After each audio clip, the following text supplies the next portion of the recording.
High বন্ধুরা, সবরি বানাতে বেশি কিছু লাগবে না। নিরামিষ চাল, মগজ, আদা, শুকনো লঙ্কা, একটুখানি গরম মশলা দিয়ে আদা দিয়ে লঙ্কাতে ভালো করে একটা পেস্ট তৈরি করে নেবে। আলু কেটে নেবে।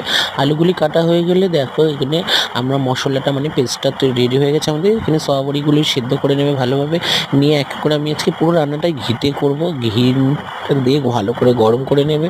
নেওয়ার পর ওর মধ্যে আলু ছেড়ে দেবে একটুখানি। দেখো তার আগে আমি একটুখানি তেজপাতা, শুকনো লঙ্কা, একটা গরম মশলা ফোড়ন দিয়ে নিয়েছিলাম যাতে সেন্টটা হয় খুব সুন্দর। আলুটা লাল লাল করে ভেজে নেওয়ার পরে মশলাগুলি দিয়ে দেবে। দেওয়ার পরে সয়াবিনগুলি চারিদিক দিয়ে ছিটিয়ে দেবে।